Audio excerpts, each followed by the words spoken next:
visitor had arrived, but not with a message from his king. He'd arrived as the King of Swords. He'd arrived with an army of monsters at his back. They'd come for the holy kingdom of Lubelius. They were led by a massive ogre with a red eye in the center of its forehead. The monster had a sword-shaped birthmark on the side of its face, and it looked to be a woman who'd taken off her upper body armor and was currently wearing nothing but her underwear. The ogre woman thought to herself, "It's been quite a while since I last came here. It was about 1,000 years ago, right? 1,000 years? We'll get right to it. Attack the city immediately. We'll leave no survivors." The ogre woman commanded her army of monsters, and they started rampaging through the city. "We're coming for you, Lubelius! You won't escape our grasp, and we won't even spare your precious king." "Oh, right, this is our chance." A human man grabbed the holy sword from the king and took off running. This isn't going well at all. It's no use. The king's got nowhere to run. Now's our chance. Let's go. A human's attacking the holy sword with nothing but that weak sword. Damn it. Damn it. I need to kill the king right now. It's been too long since I last killed something. I'm gonna crush his bones. Gonna smash him to bits. I hate it when they're like this. Damn it. If he dies, the sword will die too. And I don't care if the king's an idiot or a coward or whatever. I'm gonna kill him. It's still not working. The ogre woman sighed, then said, "I'm bored. Can you at least make it entertaining?" "Got it! Woohoo! It's time to go wild." The ogre woman pointed to her army of monsters. "Goblins! Goblins! Goblins! Come to me!" Goblin after goblin started charging toward the city. "Hey, that one there. I want you to get rid of him for me. All right?" The ogre woman pointed to a certain goblin, which made it break out into a cold sweat. You understood. Leave it to me, my lady." The goblin screamed and ran for his life. "Ooh, what about you guys over there?" "Yeah, you." The ogre woman pointed to another group of goblins. They began howling in excitement and charged forward, their spears held high. "Woo! I'm gonna go wild with you guys." The ogre woman stood up and started spinning in place, letting out a fierce battle cry. Her massive breasts swayed around violently. "All right, now go wild with me." "Yay!" The goblins all howled and charged forward, surrounding the ogre woman. They all slammed their weapons together at the same time. The sound was so loud that it shattered windows all over the city. The ogre woman yelled with glee. She laughed at the human's screams, then pulled out a massive spear, ready to attack. I can't believe they actually managed to attack the holy sword. They'll be lucky if they just end up with their arms chopped off. The ogre woman stared down at the city in the distance, laughing in delight at the human's misfortune. She then turned to one of her subordinates and said, "Okay, let's get moving. We're going to capture the king." "Huh? But he's the holy sword, isn't he? We might be able to steal it." The ogre woman shook her head. "He's a pathetic human. There's no way a pathetic human could be the holy sword. I doubt he even knows how to use it. Let's go." The ogre woman turned away from her subordinate and started walking back toward her base. Besides, I'm pretty sure they've got some kind of barrier around the city to prevent monsters from attacking. But I heard they're using some kind of magic to keep the barrier in place. Let's see if we can break it. The ogre woman didn't care one bit about the barrier. She just wanted to get back to her base as quickly as possible so she could destroy the holy sword. She'd already made up her mind not to let it out of her sight. We don't have all day, though. The ogre woman walked through the city, taking care not to damage any more buildings than was absolutely necessary. When she finally made it back to her base, she called for a meeting with her lieutenants and captains. "So what happened? What happened with that pathetic king?" "He was surrounded by humans. It didn't look like they were attacking him at first, but apparently they started attacking him when he tried to take the holy sword." "Tried to take the holy sword?" The ogre woman's eyes shot open wide in shock. She'd never expected anything like this to happen. The ogre woman had thought that they'd be able to just steal the sword. But she'd never thought the humans would be able to attack the sword.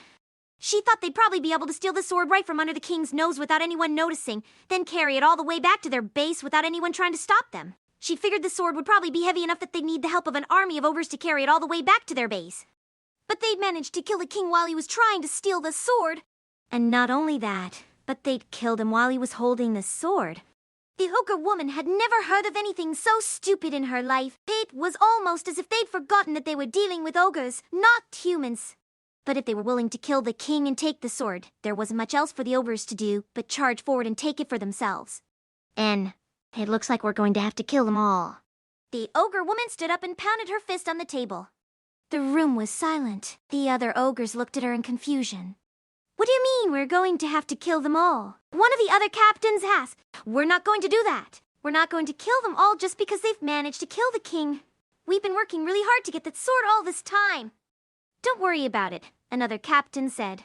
We can just get some humans to come along with us and take the sword from them. The ogres all began arguing among themselves about what they should do. Some of them thought they should just grab the sword and run off. Others thought they should kill every last human. Still others wanted to find humans willing to work with them and take the sword from them. The ogre woman raised her fist again and yelled, "You idiots." All of a sudden, the ogre woman realized something that had never even crossed her mind before. The humans had killed the king and taken his body away with them. So then where was he? The ogre woman turned and started walking out of the meeting room. Her eyes were glued to the floor as she walked. She stopped in front of the door leading outside and screamed, "Hey there, come here." A soldier came running over. "What is it, my lady?" "I need you to go look for me." She pointed outside of the building. "Find the king's body and bring it back here. Hurry." "Huh? What are you talking about? You mean the king's dead?" "Of course he is. That's why I told you to find his body. Do you have any idea how much work I'm going to have to do without a king?" The ogre woman grabbed her spear from a nearby wall and held it up in front of the soldier. "If I don't find his body, then he's dead. So just find his body right now." The soldier was shocked. He took one look at the ogre woman's face, then quickly turned and ran off, disappearing through the door. "I've been waiting so long to kill someone." The ogre woman sighed, then returned to the meeting room with her spear held up high in front of her. She looked at the other ogres sitting at the table and said, "Let's just go and kill those humans." She didn't know why they'd killed the king or where they'd taken his body, but it was clear that they wouldn't give it up easily. She wanted to kill them all as soon as possible before they could cause any more trouble for her people. She'd had a bad experience with humans once before, and if she had any say in it, she would never let them get away with it again. "You can just forget about that stupid holy sword. If we can't get that stupid king's body back, and he's dead, and we can forget about him, we're not going to let those humans live." "Aren't we going too far?" one of the captains asked. "We shouldn't kill them all just because they killed the king." "You idiots. Don't you realize how important this stupid king is? He's our king. If he dies, then we die too. If you want to keep living, then you better follow my orders. We're not gonna let those humans get away with killing our king." The ogre woman's eyes filled with anger and rage at the thought of losing their king. She shook her head in disbelief as she said, "Idiots! Idiots! Idiots!" The ogre woman stood up and slammed her fist against the table again and again, screaming and crying all at once as she did so. "I'll kill those humans myself if I have to. If we don't do something about this now, then we might as well just let them kill us all." The room fell silent once more as the other ogres all looked at one another. They didn't know what else to do either. "All right," the ogre woman finally said with a sigh. "We're not gonna kill anyone, but we can still get some good use out of those humans." "Huh?" one of the captains asked. "How do you mean?" The ogre woman pulled out her dagger and walked over to a nearby wall. Then she grabbed a board and began chiseling away at it, breaking off several large chunks at a time and throwing them aside. Finally, after about 10 minutes of hard work, she was able to make a hole in the wall large enough for a human to fit through. "Here you go," the ogre woman said as she stuck her hand into the hole and pulled out a piece of paper. "It's a map of this place. There's a hidden tunnel that leads all the way to the king's palace. I found it when I was exploring the city earlier today." "All right, so what does that mean?"